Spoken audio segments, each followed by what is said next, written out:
the stress level that we feel are going up and down to meet whatever particular challenge is there with us.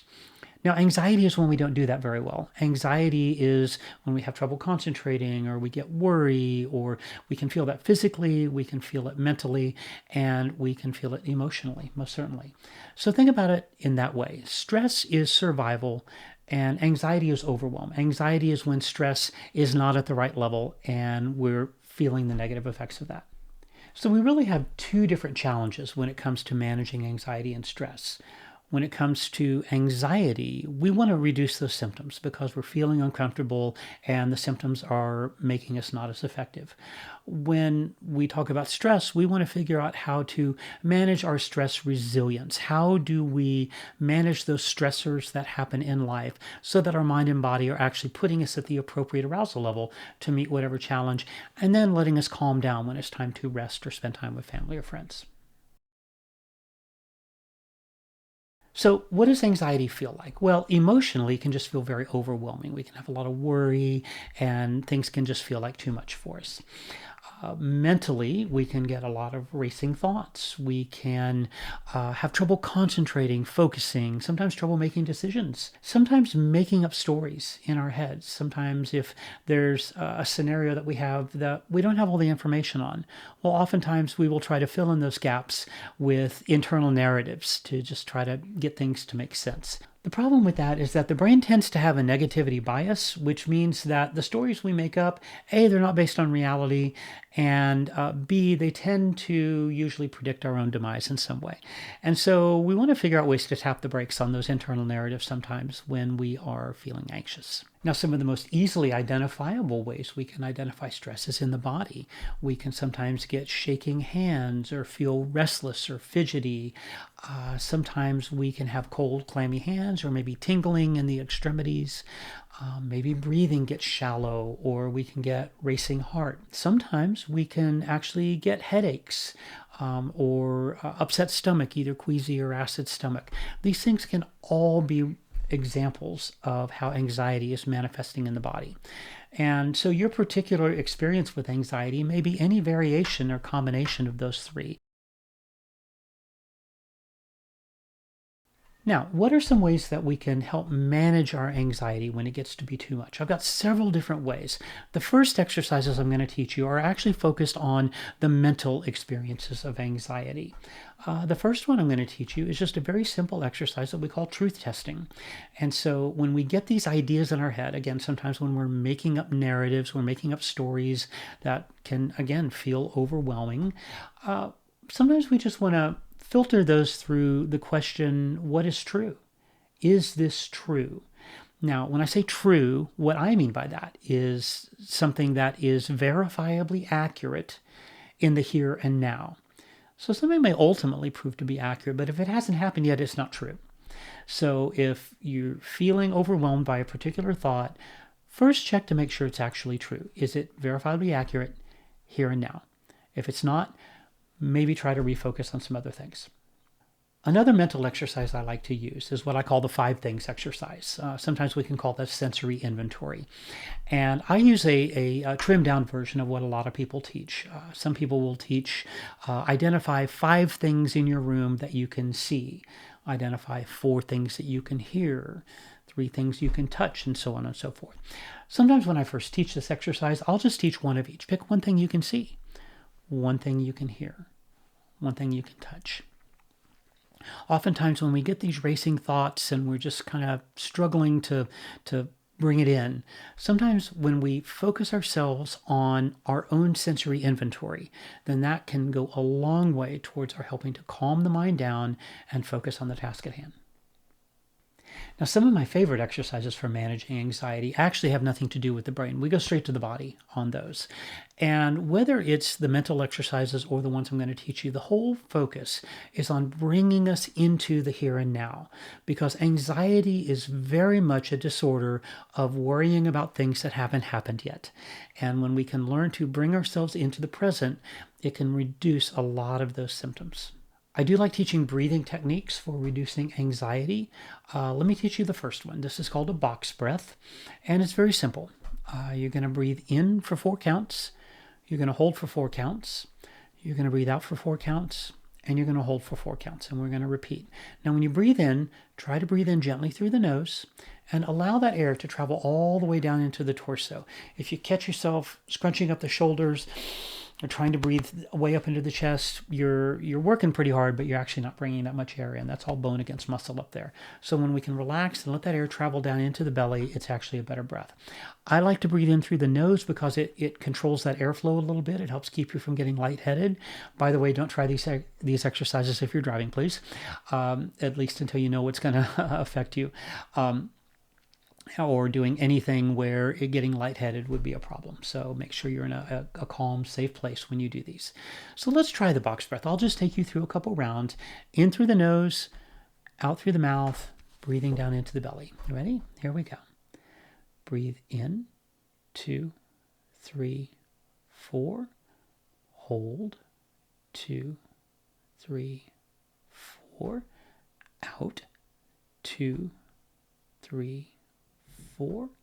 Hold, 2, 3, 4. Repeat. In, 2, 3, 4. Hold, 2, 3, 4. Gently out, 2, 3, 4. Hold, 2, 3, 4. Now breathe normally.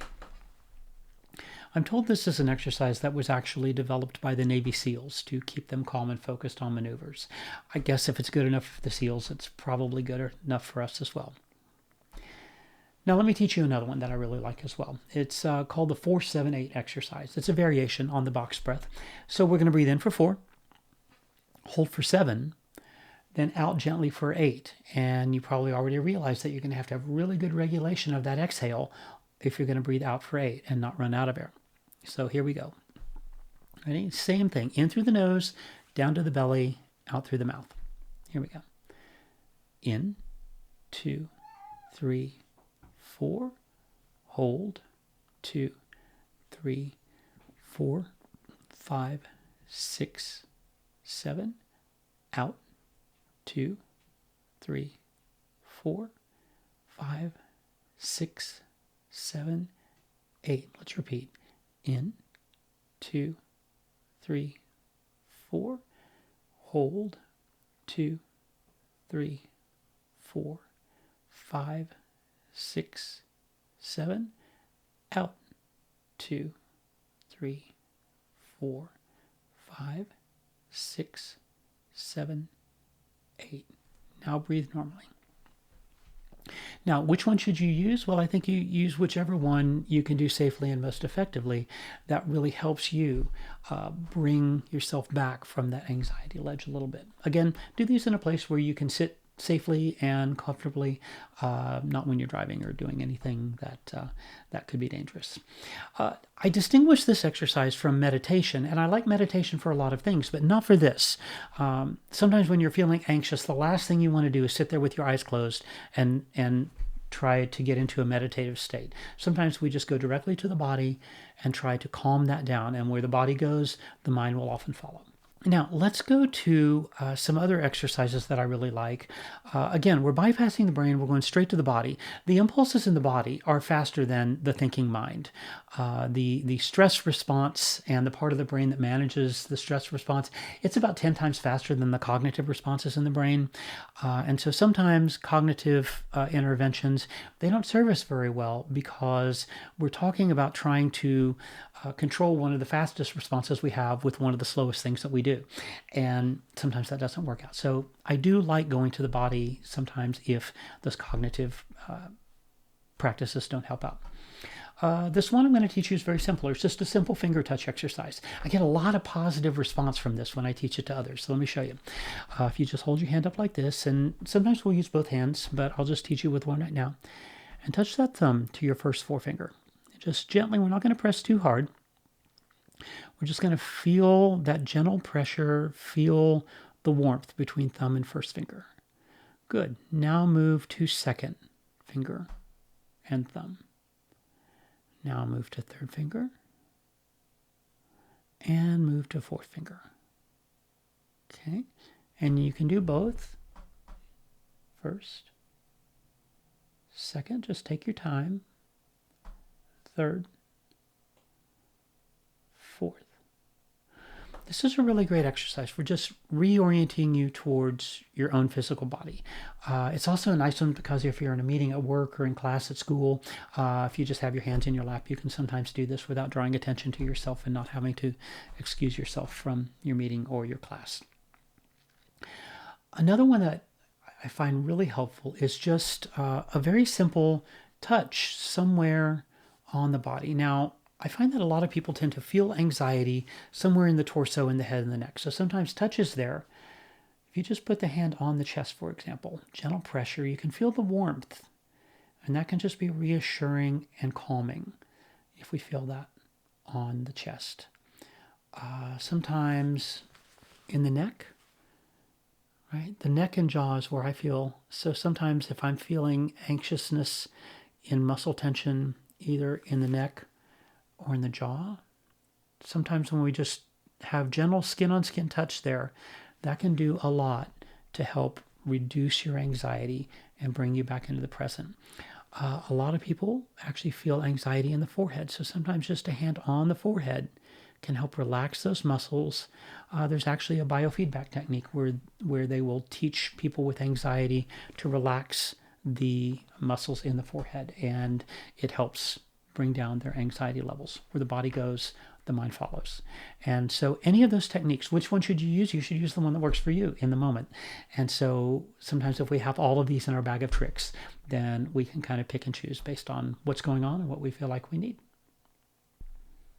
So realize that all of these techniques, whether it's a mental technique or a physical technique, they're all about bringing us into the here and now, bringing us to be fully present with our own mind and body. And so whether it's a breathing technique, whether it's a mental technique like the 5 things sensory inventory, or whether it's doing finger touches, all of these bring you away from that worry about an undefined future that hasn't happened yet, and it brings you back into the present, and we find that tends to be very useful. Anxiety management is a really important thing for us to be able to do, but wouldn't it be great if we could just not get to that point at all? This is where stress management comes into play, okay? Because we all have a certain inherent level of stress in our bodies. We call it trait anxiety.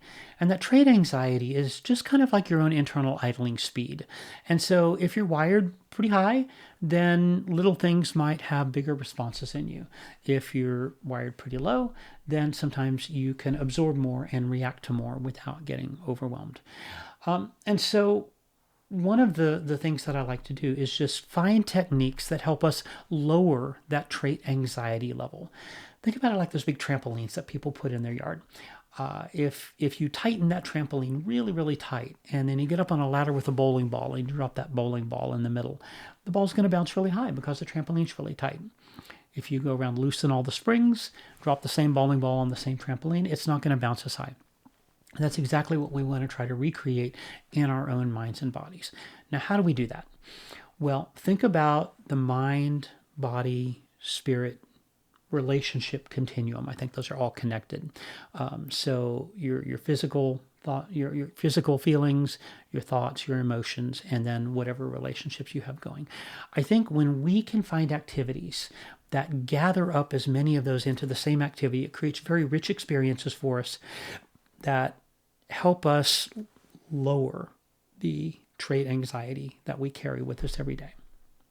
Now, when we can do that, it makes us more resilient to life's stressors, makes us happier, and it makes us more effective when we do need to rise to meet a particular challenge. So what are some ways that we can lower that reactivity? What are some of these integrative type exercises that we can do? Well, a great one is exercise. The research is really strong on the value of exercise. Now, you don't have to go run a marathon or anything. Just getting out for a walk, getting outside, maybe throwing the ball around with a family member, or just enjoying some time outside, a hike. Anything that gets you out, gets you moving, can be really, really effective in helping manage your overall stress resilience levels.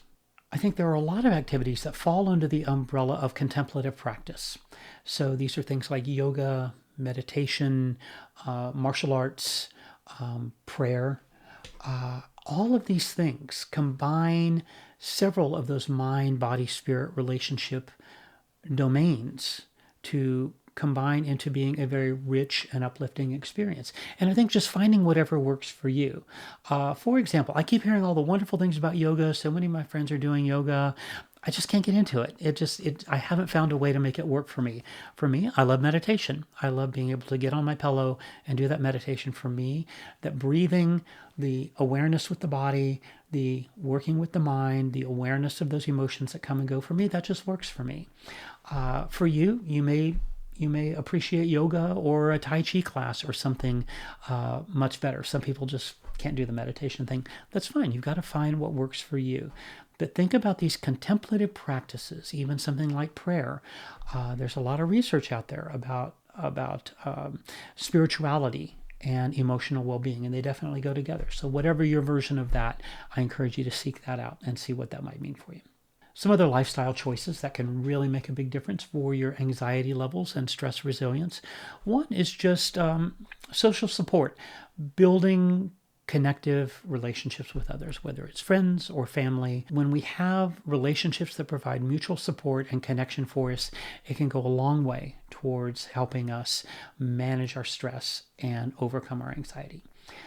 Of course, diet and sleep make a big difference.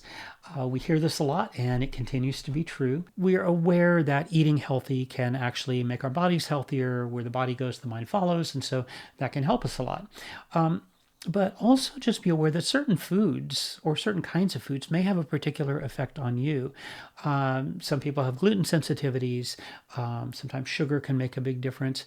Food dyes can actually have a big difference with some people. And so if you notice that certain foods tend to make your anxiety worse, it may be worth your while to connect with either a nutritionist or a functional medicine person to try to figure out what those things are for you and how you can adapt your diet for better calm and stress resilience. Sleep is a big one. It seems like nobody sleeps very well these days. And so look ahead, stay back with the channel, because I am planning an episode on sleep in the future, because there are definitely some things we can do to help our sleep. And so we'll talk about that. But you may already know some of those things. And so if you do, you might check those out. We also want to be aware of the effects of alcohol on our system.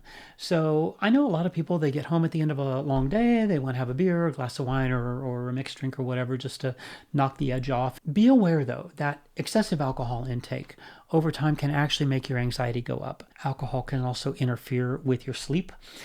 So might just monitor that, keep an eye on it. Also, lots of states have legalized marijuana now. Excessive use or choosing the wrong strain or partaking at the wrong time in your day can actually make your anxiety worse. So just be aware of that. Do your research on that. If you want to do episodes on any of these, do let me know, because I want to have these things available to you on the channel. Okay, friends, that's it for today. Thank you so much for the gift of your time and attention. If you enjoyed the video, please do like, share, subscribe. It helps us get into more people's feeds and we can help more folks out. Also, if you have comments or requests, please do put them in the comments below, because I want to make more videos that you find helpful and fulfilling. So thanks again for being here, and I'll see you next time. Be well.